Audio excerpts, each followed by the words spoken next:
Hi everybody, my name is That Joe Guy and welcome back to Dragon Age Inquisition. Before I do anything else, before I talk about what I want to do today, let's go to the war table and do the busy work of this game, of which there is many, much, lots, whatever.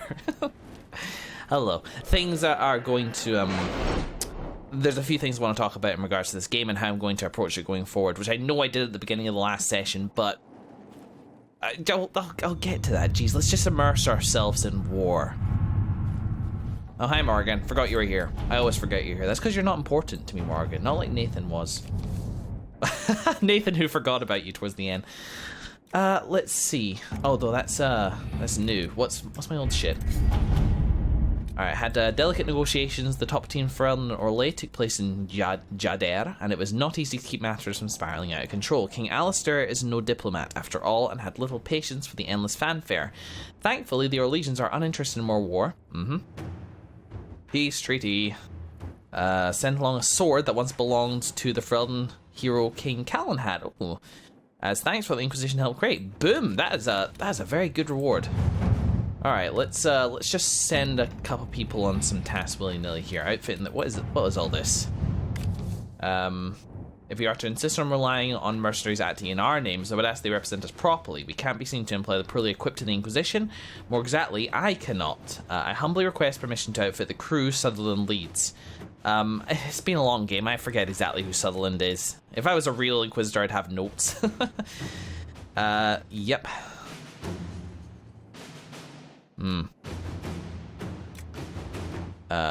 Permission to outfit the crew Sutherland leads, so... If they represent us, they should represent our infants. Agreed. Inquisitor. Get Josephine on it.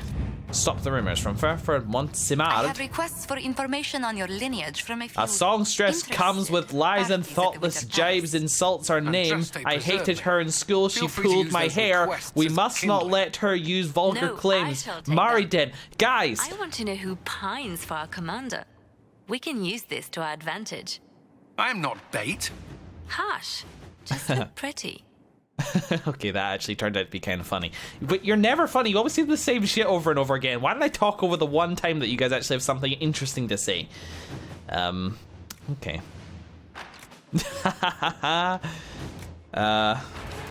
We must not let her make these... No, this is ridiculous. It's not ridiculous, but Josephine should be on that one, so... Don't need the resources. The negotiations are complete. What's that over here? Oh, that's completed as well. Gain access to Gillen's Grove, investigate the Exalted Plains, repair Pont Agor. Oh, I've completed that one. Oh, I've completed all this one. Oh, okay. What's this? My dear Inquisitor, there's no time for us to dance in the Winter Palace, but perhaps I might claim that dance you offer now. It is the prelude to every great movement in music and the game. I would be happy to teach you the steps. Oh, this is... I remember speaking to this person. To begin, the couples form two lines facing one another. South of the Imperial Highway, between Verschiel and Montsimard, is the Ylen Basin. It is a beautiful place of walnut groves, hollyhocks, and fifth-rate meaderies that recently lost its lord to the Civil War. On the western edge of Ylen, the hopeful young Comte de Poisson stands, lining up his little toy soldiers for a quick and quiet invasion. Surely, you would not want to leave the poor boy without a dance partner. If the Inquisition defends Lordless Ylen Basin, it might perhaps be considered your property. Be mindful of the steps, my dear. So, we can take the Dowager's opportunity in a more subtle way if we directly speak to the Comte. Ylen is a small base, and we can usually send enough troops to defend it from attack. Do it. To work? Let's see. Oh. To provide any support for Cassandra's chat. Ah, yes. Cassandra's busy, though. Yeah, okay, this is how I do this. The Inquisition will have to provide any support for Cassandra as the Chantry's choice for the next divine quietly. Traditionally, the Chantry looks on open declarations with derision, so they can be counterproductive. But a few words in the right ears can be very effective. Note, once the Inquisition gives it full support, it cannot give support to anybody else. So that's the option so far. Alliance is getting things moving. Sell their secondary difference. Okay, that's nothing by the Divine. But there is this. We've never met, but I believe you have. We have never met, but I believe you have, through discreet means, saved me from a most disagreeable connection. As I dislike being indebted to anyone, I shall endeavour to... Is this microphone close enough? Close enough to my face. There we go. Were you aware that the Grand Duchess of Liddy's recently paid a visit to Lake Celestine? Indeed, she stayed an entire fortnight as a guest of Duke Blanchard of Valmonte In light of her other connections and the curious amount of coin which spread across the region aftermath, you may wish to give him a call. Alright, what would Josephine do about this? If Duke Blanchard was conspiring with Florian, the Imperial Court would like to know. Yeah, just do it. Inquisitor. That's a big one I just sent Liliana on kind of willy-nilly. The only option is to support Cassandra. It's interesting that there is not an option to support Liliana. I do get the impression that something I did tipped Liliana in the wrong direction, and I say wrong with a little bit of a chagrin. I don't know what I did. Obviously, she's been... I don't know, there could have been any number of things which I did to tip Liliana. Maybe I talked a little bit about my ruthlessness last time and how I need to sort of be careful about that, and I can safely sort of say that Liliana was sort of my wake-up call, and I feel really sad of what's become of her to an extent. Still crap. Still not getting any decent upgrades recently. Whoa, my voice is... Anyway. Yeah. So I think I might be more careful, but I don't think I was in time to save Liliana. And while she's still working very firmly on the side of good, she is willing to be as ruthless as possible to do it with no regrets, and that's a slippery slope. And she's not the woman that I think Nathan fell for anymore, which is heartbreaking, quite frankly. It's very sad, but I do feel like I had some influence over that, and I'd be fascinated to hear. I mean, maybe you guys mentioned it in the previous comments in the previous video, but if there was something that I did, you know, overall, even if it was just a dialogue option, an innocuous little dialogue option in the church when I was with her, let me know. That would be really interesting. But the fact that they touted her as a potential option, her sword mission doesn't even appear there, seems like I broke something. But anyway, I mean, as far as the Inquisition is concerned, I have my Spy Master, and maybe she'll even be more effective now, but I'm not sure it was worth the cost. I don't think Markus really wants to lose his soul or the soul of any of his companions doing this. Are you sure? I mean, he said to Cullen to go cold turkey from the Lyrium thing because, you know, he would have been alive otherwise, but he wanted to live right, and I think that was the right decision. Anyway, let's talk about Dragon Age Inquisition a little bit. I'm going to start this by saying that in the way that I've been playing this game, I have unfortunately... I'm just going to be harsh about this, and this is... I don't think I've been enjoying this game as much as I could be enjoying it, and there's a variety of reasons for that. Dragon Age... I've read a couple of reviews on it and things like that, and it's open world and the masses of kind of meaningful content to do, which is all tied to becoming more powerful as the Inquisition, is, you know, something which a lot of people love. And because I think because it's there, I've been doing it, but I think I've been getting really bogged down in it. I don't know to what extent doing a series and doing recordings on this has made a difference, because, I mean, if you think about it, I'm kind of doubling my time with this game. With the recording it and the editing it, and that pressure of the extra time involved aside from just playing the game is what has led me to stop recording for a while recently. I'm sure several of you know that I have been on break for a few months now, and this is the first time I've recorded Dragon Age in like 5 months or at least 4 months. Why am I up here? So yeah, if I wasn't recording and having to edit and release episodes and spend all the time doing that, then maybe I'd be a lot more accepting of the kind of busy work, I guess you could call it. The littler stuff, the details, and would be able to kind of kick back for a couple hours knowing that I'm not going to have to really engage with the game, or at least, you know, not until it calls on me to do so. Just while I clear a region and explore some areas and enjoy some gorgeous scenery, fight some dragons, etc, etc, etc. But I have to kind of engage with the game the same level the entire time because I'm trying to be entertaining.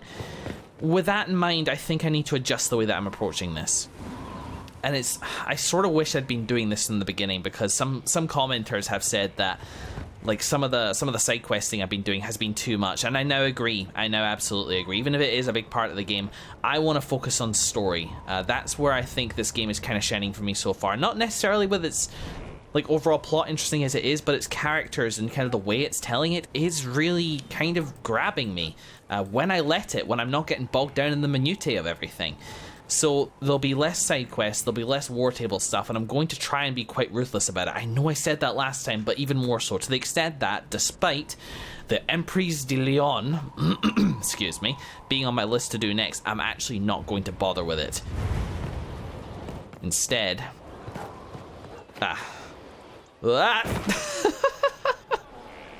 I should really, you know, try and get in some good habits from when I'm actually out and about in the world. Inquisitor. Hello. Instead, we're going to go back to the war table, which I just realized is actually where I need to go. And we're going to do Under Her Skin. Now, let's Under Her Skin.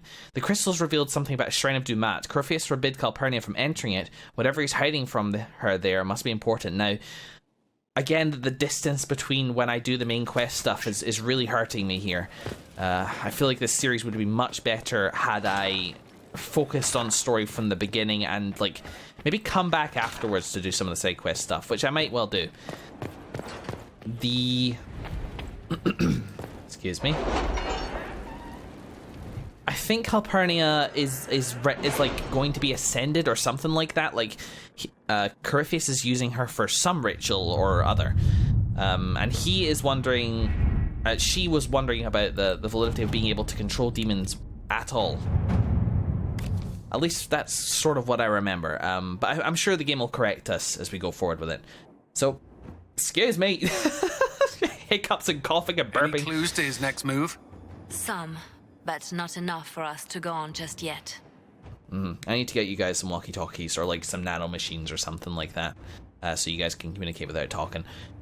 Okay, between research of our Treminter texts, reports recovered from the Venatoria, and casual questioning of the local villages, I believe we have tracked down the Shrine of Dumat.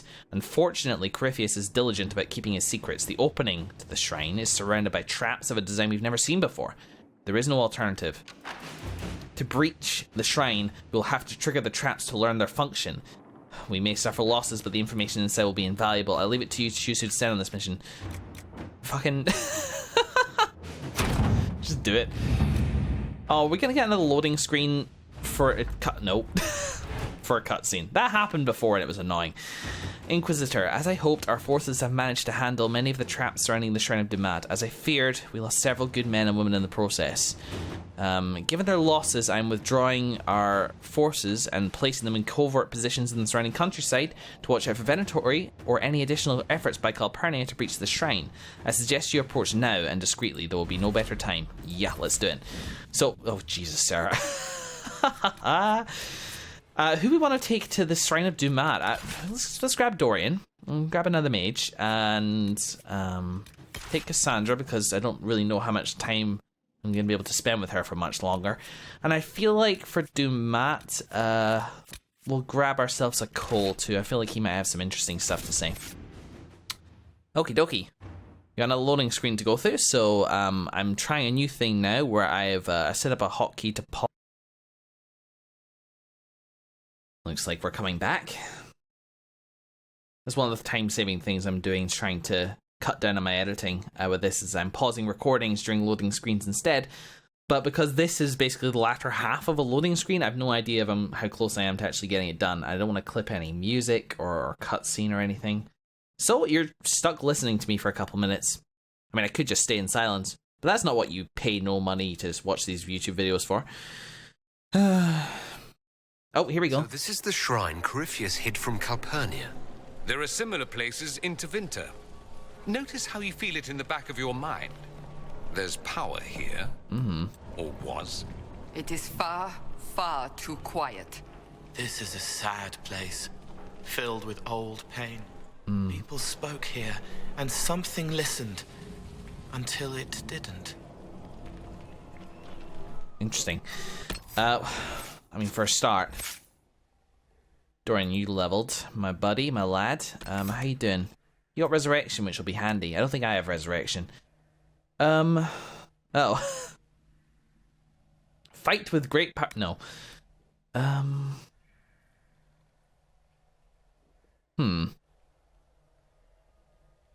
So that revives them. Alright, interesting. Let's see. Let's just crank up your barrier. There's another thing about Dragon Age which I'm a bit critical of is its leveling system. The fact that this is limited completely short circuits the whole leveling thing. I no longer care about leveling up.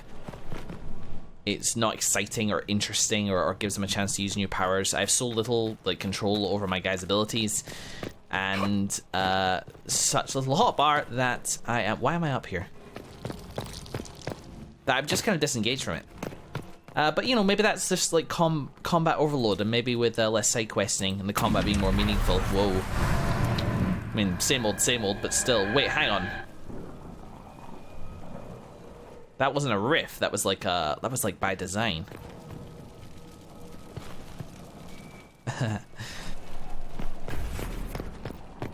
What was that?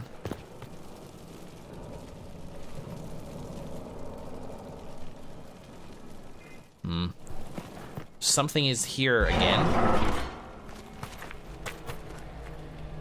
Oh, I see bad guys. What are those, shades? Yeah, they're shades. Shades and terrors. Demons walk freely here. The veil is thin. Rift or no. Hi, guys. Just... I'm not close enough. Hang on. Ah, almost critted you. See? I almost critted you.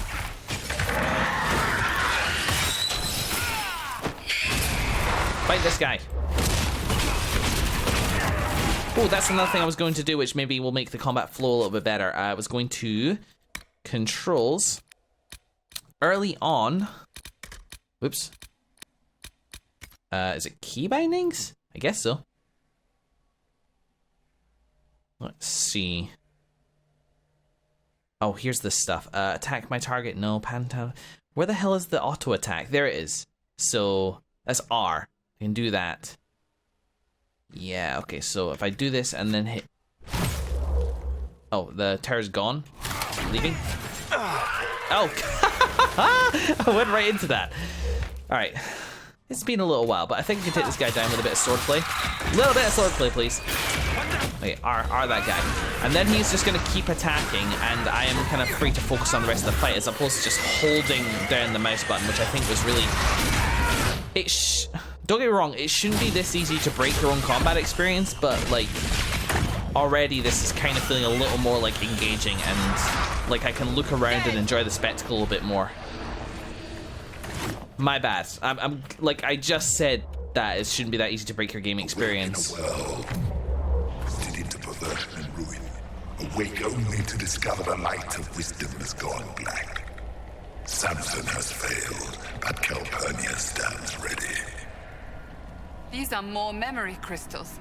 Corypheus was recording his thoughts. I'm leaving them around. Well, I guess this was his base for a while, right? So that was when he was talking about how his no, his memory was still there when we resurrected him in Dragon Age 2. I use the term "we" very loosely. Apologies, guys. I'm gonna crank my volume just a little bit. It's a bit quiet. There we go. That's better. What's that up there? Oh, it is a shade. Hi, we're here. Yeah, I was just gonna say, like, it shouldn't be that easy to break your combat experience and make the game less fun for yourself, but, you know, they gave the option for it. I'm just gonna take full credit for that feck up, if indeed I decide to stick with the auto attack thing.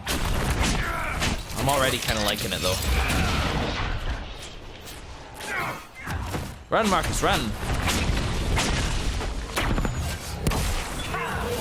Okay, can I... Oh, bye. Finish. Ah, we could drop down there, but I don't want to. Anyway, I need to stop giving this game a hard time. I think my whole perspective on it has been more than a little bit skewed by the way that I've been playing it and the way that I've been recording it. It hasn't really happened to me with any other games. What is that down there? Oh, right, that's just that. So, there are certain things about this game which...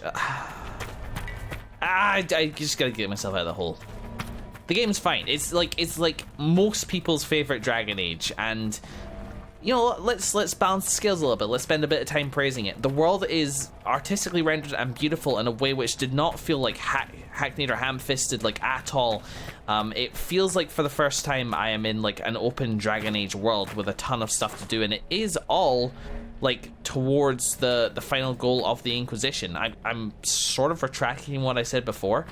There are, you know, I was concerned that it didn't really make sense for the leader of the Inquisition to be going around gathering herbs and stuff like that. And yes, I sort of agree to that to an extent, but for the most part, we're the underdogs having to do the legwork ourselves. A slave girl who burned with potential, ignored by all save myself. A master did not see it. No one saw it. The world has gone craven and blind.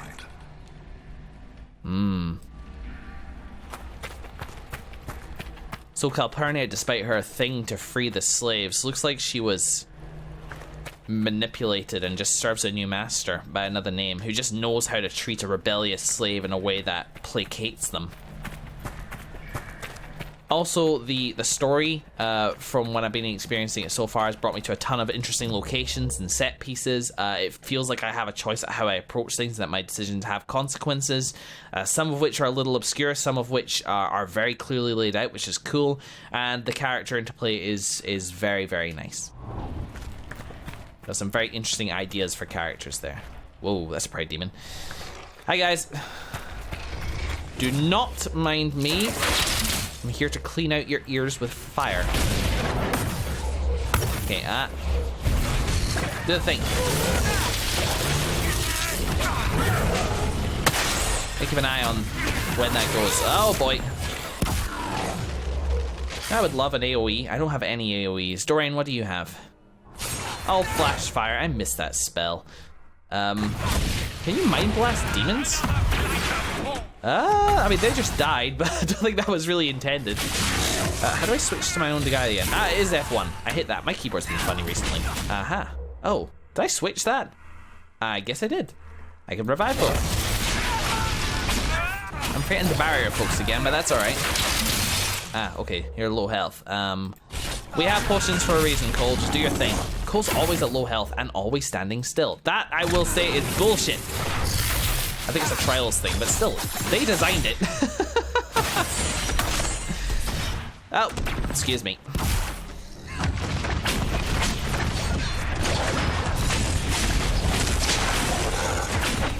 Yeah, there we go, he's going down.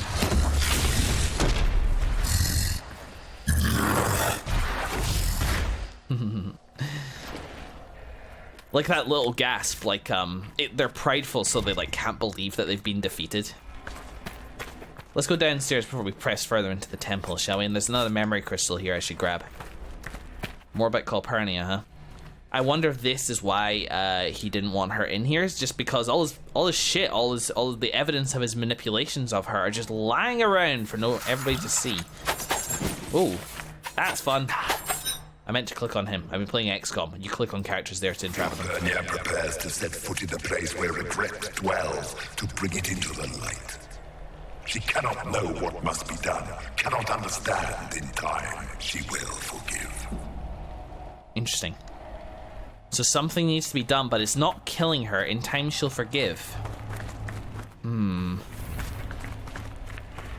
That begs the question. Corypheus believe that he's making a better world? Is that his thing? Maybe. Yes, I actually firmly think that he just thinks he's deserving of power, or that the world is wrong and he can right it, or something like that.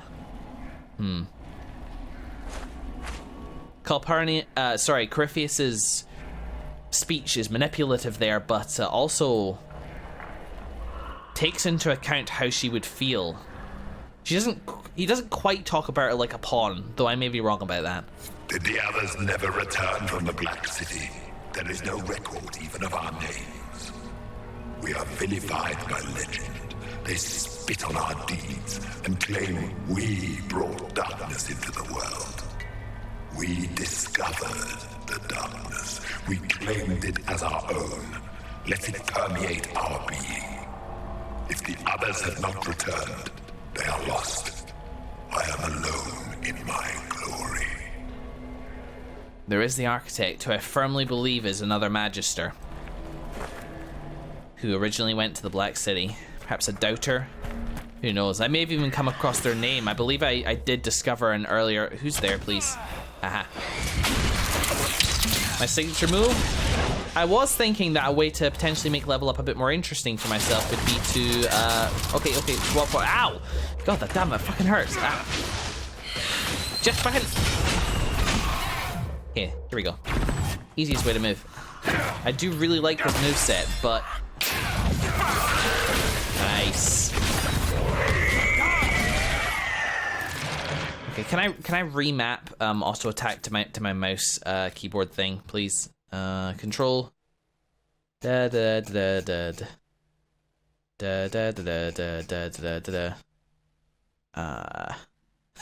is fun, isn't it? Okay, I'll pause. I'll be right back. Okay, I can't find it.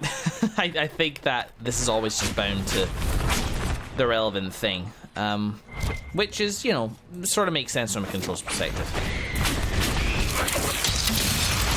Wrong! You got in the way. You just took a bullet for a dead thing. I left!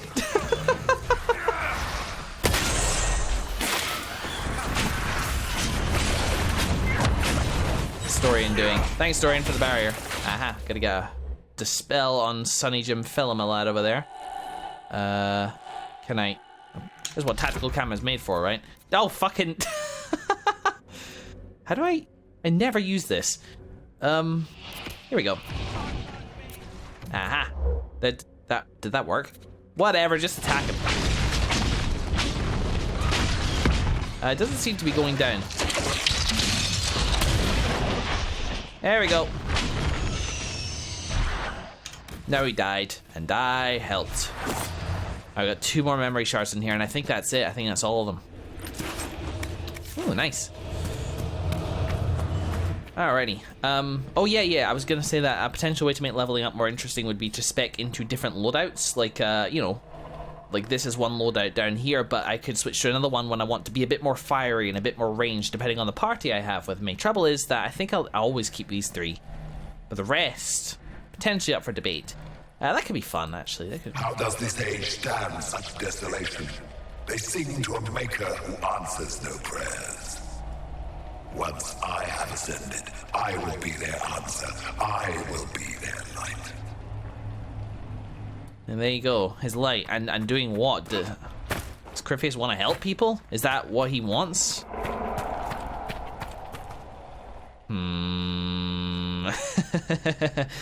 Very hard to say. He seemed... I recited the old verses, how easily they come even after so long a slumber. Yet still I do not feel the presence of DUMAT. Hear no whispers, no commands, silence has fallen. So DUMAT is gone. Who was the first... Who was the first archdemon? Was it DUMAT? Because they had physical gods. I don't know. Oh, ha. Loot for all it's worth. Oh, I didn't really want to take that. Alright, let's press further into the shrine here. Here's probably a good point to end the episode as well, so I'll cut it off here. Thanks very much for watching, guys. In the next episode, we're gonna press forward. See you soon.